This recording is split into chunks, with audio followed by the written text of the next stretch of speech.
കഴിഞ്ഞ ദിവസം ഏവരെയും ഞെട്ടിക്കുന്ന ഒരു നടപടിയാണ് ഗവർണർ ആരിഫ് മുഹമ്മദ് ഖാന്റെ ഭാഗത്തു നിന്ന് ഉണ്ടായത്. നയപ്രഖ്യാപന പ്രസംഗം ചരിത്രത്തിലെ തന്നെ ഏറ്റവും ചുരുങ്ങിയ സമയത്തിൽ അവസാനിപ്പിച്ചുകൊണ്ടാണ് 2 മിനിറ്റിൽ താഴെ നിർത്തിക്കൊണ്ടാണ് ഗവർണർ ഇന്നലെ മിനിറ്റുകൾക്കുള്ളിൽ സഭ വിട്ടത്. ഈ പ്രസംഗം ചുരുക്കിയതിൽ വലിയ വിമർശനങ്ങളിലേക്ക് കടക്കേണ്ട എന്നുള്ളതാണ് CPM-ന്റെയും അതോടൊപ്പം LDF മുന്നണിയിലെയും ഒരു നിലപാട് എങ്കിൽ പോലും ഈ ഗവർണറെ വിമർശിച്ചപ്പോൾ മന്ത്രി VN വാസവൻ രംഗത്ത് എത്തിയിരിക്കുകയാണ്. ആരിഫ് മുഹമ്മദ് ഖാന്റെ ആറ്റിറ്റ്യൂഡ് ശരിയല്ല എന്നുള്ളതാണ് മന്ത്രി പറയുന്നത്. ഇങ്ങനെ ആയിരുന്നു നയപ്രഖ്യാപന പ്രസംഗം നടത്തേണ്ടിയിരുന്നത്. ഭരണഘടനാ വിരുദ്ധമായ നിലപാടാണ് പല കാര്യങ്ങളിലും ഗവർണർ സ്വീകരിക്കുന്നത് എന്നും മന്ത്രി VN വാസവൻ കുറ്റപ്പെടുത്തി. കേന്ദ്ര വിരുദ്ധ സമരത്തിൽ നിന്ന് സർക്കാർ പിന്മാറിയിട്ടില്ലെന്നും അദ്ദേഹം പറഞ്ഞു. പ്രതിപക്ഷം ഉയർത്തുന്നത് അനാവശ്യ വിമർശനങ്ങളെന്നും മന്ത്രി VN വാസവൻ ന്യൂസ് 18നോട് പറഞ്ഞു. ഗവർണർ നയപ്രഖ്യാപനം ചുരുക്കിയതിൽ വിവാദത്തിന്റെ ആവശ്യമില്ലെന്ന് മുഖ്യമന്ത്രി നിലപാട് സ്വീകരിച്ചെങ്കിലും അതിൽ നിന്ന് വ്യത്യസ്തമായ പ്രതികരണമാണ് VN വാസവന്റേതായി വന്നിട്ടുള്ളത്. കഴിഞ്ഞ ദിവസം EP ജയരാജനും ഗവർണർക്കെതിരെ രംഗത്ത് വന്നിരുന്നു. ഗവർണർ സർക്കാർ പോര് അസാധാരണമായ തലത്തിൽ മറ്റൊരു രീതിയിലേക്ക് നീങ്ങുന്നതിനിടയിൽ നിലപാട് വ്യക്തമാക്കി മന്ത്രി VN വാസവൻ ന്യൂസ് 18നോടൊപ്പം ചേരുന്നു. ഒരു നയപ്രഖ്യാപന പ്രസംഗ ദിനത്തിൽ ഇന്നേ വരെ കേരള നിയമസഭ കണ്ടിട്ടില്ലാത്ത ഒരു കാഴ്ചയ്ക്കാണ് കഴിഞ്ഞ ദിവസം സാക്ഷ്യം വഹിക്കേണ്ടി വന്നത്. അങ്ങനെയാണെങ്കിൽ ഗവർണറുടെ ഭാഗത്തു നിന്നുണ്ടാകുന്ന ഈ നടപടി സർക്കാർ ഏത് തലത്തിലായിരിക്കും നോക്കിക്കാണുക? നാളിതുവരെ കേരള നിയമസഭയുടെ ചരിത്രത്തിൽ ഉണ്ടാവാത്ത ഏറ്റവും ചുരുങ്ങിയ സമയം കൊണ്ട് നയപ്രഖ്യാപന പ്രസംഗം നടത്തി ഗവർണർ സഭ വിട്ടു പോവുകയാണ് ഉണ്ടായത്. ആദ്യ വാചകങ്ങൾ വായിച്ചു, അവസാന ഖണ്ഡിക വായിച്ചു. ഭരണഘടനാപരമായ ബാധ്യത അദ്ദേഹം നിറവേറ്റി.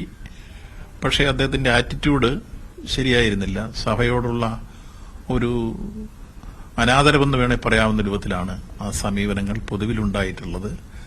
അദ്ദേഹം എടുത്തത്. എന്നാൽ ഭരണഘടനാപരമായ ബാധ്യത നിർവഹിച്ചു. അദ്ദേഹത്തിന്റെ ആദ്യവും വായിച്ചു, അവസാനവും വായിച്ചു. അപ്പോൾ ബാക്കി രേഖകൾ എല്ലാവർക്കും കയ്യിൽ കൊടുക്കുന്നു. നാളിതുവരെ സഭയുടെ ചരിത്രത്തിൽ ഇത്ര ചുരുങ്ങിയ സമയം കൊണ്ട് ഇത് അവതരിപ്പിച്ചു പോയ ഒരു സന്ദർഭം വേറെ ഉണ്ടായിട്ടില്ല. അതുകൊണ്ട് തന്നെ പൊതുവിലത് സഭ ഒരു അനാദരവായി കാണുന്നു എന്ന കാര്യം എടുത്ത് സൂചിപ്പിക്കുകയാണ്. ഈ എടുത്ത് പറയാനുള്ള ഒരു കാര്യം, ഈ കേന്ദ്ര സർക്കാരിനെതിരായ വിമർശനം സാമ്പത്തിക കാര്യങ്ങളിൽ മാത്രം ഒതുക്കി, അതിന് കാരണം ഈ എൻഫോഴ്സ്മെന്റ് ഡയറക്ടറേറ്റിന്റെ ഈ പിടിവിടാതെയുള്ള നീക്കങ്ങളാണ് എന്നുള്ള വിമർശനവുമായി പ്രതിപക്ഷം രംഗത്തെത്തിയിട്ടുണ്ട്. താങ്കളത് അംഗീകരിക്കുന്നുണ്ടോ? പ്രതിപക്ഷം എല്ലാ കാര്യത്തിലും അടിസ്ഥാനരഹിതമായ കാര്യങ്ങളാണ് ചൂണ്ടിക്കാണിക്കുന്നത്. ഇതുവരെയുള്ള സന്ദർഭങ്ങൾ നമ്മൾ പൊതുവെ പരിശോധിച്ചാൽ എത്ര നല്ല കാര്യങ്ങൾ ചെയ്താലും എന്തിനേയും കുറ്റപ്പെടുത്തുകയും എന്തിൽ നിന്നും വിട്ടുനിൽക്കുകയും ചെയ്യുന്ന ശൈലിയാണ് കേരളത്തിലെ പ്രതിപക്ഷം. അവർ ക്രിയാത്മക പ്രതിപക്ഷമല്ല. ക്രിയാത്മക പ്രതിപക്ഷമാണെങ്കിൽ സൃഷ്ടിപരമായ വിമർശനങ്ങളും ക്രിയാത്മക നിർദ്ദേശങ്ങളും മുന്നോട്ട് വയ്ക്കുമ്പോൾ അത് പൊതുവിൽ ഗവൺമെന്റ് സ്വാഗതം ചെയ്യും. എന്നാൽ എന്തിനേയും ഏതിനേയും അനവസരത്തിൽ എതിർക്കുകയും അടിസ്ഥാനരഹിതമായ രൂപത്തിലുള്ള കാര്യങ്ങൾ പറയുകയും ചെയ്യുന്ന ശൈലി സ്വീകരിക്കുന്ന പ്രതിപക്ഷമാണ് ഇന്ന് കേരളത്തിലുള്ളത്. കേരളത്തിൽ എത്രയോ പ്രശ്നങ്ങൾ നമ്മൾ കണ്ടു. എത്രയോ നല്ല പ്രോജക്റ്റുകൾ ഗവൺമെന്റ് കൊണ്ടുവന്നു. വികസന രംഗത്തും ക്ഷേമപ്രവർത്തനങ്ങളിലും സമാനതകളില്ലാത്ത പ്രവർത്തനങ്ങൾ നടത്തിയ ഗവൺമെന്റിനെ സ്ഥാനത്തും അസ്ഥാനത്തും എതിർക്കുകയും അവസാനം അവരെ പല കാര്യങ്ങളിൽ ഇപ്പൊ കേരളീയം പരിപാടിയിൽ ക്ഷണിച്ചു, അത് ബഹിഷ്കരിച്ചു. നമ്മുടെ ലോക കേരള സഭ സംഘടിപ്പിച്ചു, അത് ബഹിഷ്കരിച്ചു.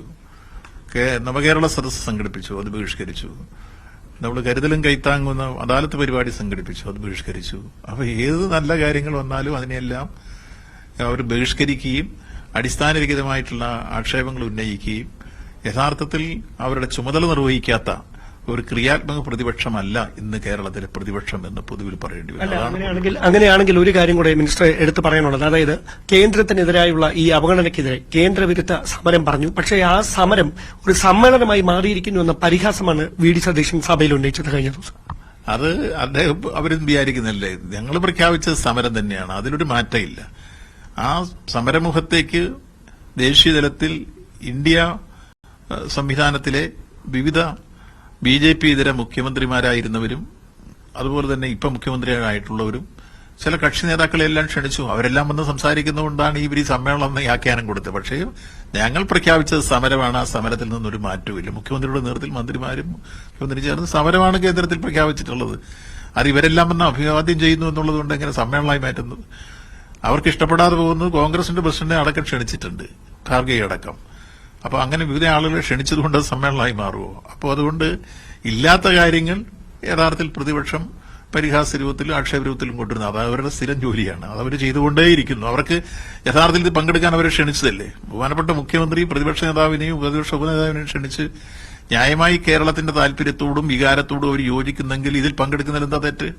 അവർ കുറെ കഴിഞ്ഞപ്പോൾ ഞങ്ങൾ അതിൽ പങ്കെടുക്കുന്നില്ല, എല്ലാത്തിലും പങ്കെടുക്കുന്നില്ല എന്ന് പറഞ്ഞ പോലെ തന്നെ കേരളത്തിന്റെ ഏതെങ്കിലും പ്രശ്നങ്ങൾ ഉയർത്താൻ കോൺഗ്രസിന്റെ 18 എംപിമാരുണ്ടായിരുന്നിട്ട് പാർലമെന്റിൽ അവർ തയ്യാറായില്ല. അത് തന്നെ ഇപ്പോൾ പ്രതിപക്ഷം സ്വീകരിക്കുന്നു. അതാണ് വസ്തുത. ഒരു കാര്യം കൂടി ഈ ഗവർണർ റിപ്പബ്ലിക് ദിനത്തിൽ സാധാരണയായി ചായ സൽക്കാരം നടത്താറുണ്ട്. അതിൽ സർക്കാർ പ്രതിനിധി എന്ന നിലയിൽ താങ്കൾ പങ്കെടുക്കും? ഇല്ല, എനിക്ക് കോട്ടയത്താണ് ഫ്ളാഗ് ഹോസ്റ്റിംഗ് നിർണയിച്ചിട്ടുള്ളത്. റിപ്പബ്ലിക് ദിന പരേഡിൽ ഞാൻ കോട്ടയത്താണ് പങ്കെടുക്കുക. അതുകൊണ്ട് ഞാനതിൽ ഇവിടെ കോട്ടയത്ത് ഇവിടെ ഓടി വരാൻ കഴിയില്ല. അതുകൊണ്ട് തന്നെ പങ്കെടുക്കില്ല. അക്കാര്യത്തിൽ സർക്കാർ തലത്തിൽ എന്തെങ്കിലും കൂടിയാലോചനയോ ഒരു കൂടിയാലോചന നടത്തിയിട്ടില്ല. അക്കാര്യത്തെ സംബന്ധിച്ച് അങ്ങനെ ഒരു തീരുമാനമുണ്ട്. അതായത് ഈ ഗവർണറുമായിട്ടുള്ള പോര് ഇങ്ങനെ തന്നെ തുടരും എന്നാണോ പറയുന്നത്? ഇല്ല, ഗവൺമെന്റിന് യാതൊരു പോരുമില്ലല്ലോ. ഗവർണർ ചില കാര്യങ്ങളിൽ നിഷേധാത്മക സമീപനം സ്വീകരിക്കുന്നു. ഭരണഘടനയെ അദ്ദേഹം മാനിക്കുന്നില്ല, നിയമസഭയെ മാനിക്കുന്നില്ല. ഞങ്ങൾ പാസ്സാക്കി ഐകകണ്ഠേന കൊടുത്തിട്ടുള്ള ബില്ലുകൾ എന്തിനാണ് തടസ്സപ്പെടുന്നത്? പതിവ് ബില്ല് എന്തിനാണ് ആ പ്രശ്നത്തിൽ ഒരു തർക്കം പറയുന്നത്? സഹകരണ ബില്ല് ഞങ്ങൾ യോജിച്ച് പാസ്സാക്കിയതാണ് ഇതെല്ലാം. അങ്ങ് സഭയിൽ പ്രതിപക്ഷവും ഭരണപക്ഷവും യോജിച്ച് പാസ്സാക്കിയാൽ കേരളത്തിന്റെ ആകെ വികാരങ്ങളാണ് അവിടെ മുമ്പിലെത്തുക. അതിൽ ഒറ്റപ്പെട്ട രൂപത്തിൽ ഗവർണർ എന്തിനാണ് അതിനെ ഈ രൂപത്തിലേക്ക് പിടിച്ചുവെക്കുകയും അതിൽ ഒപ്പിടാതിരിക്കുകയും അതിനെതിരെ നിലപാട് സ്വീകരിക്കുകയും ചെയ്ത്?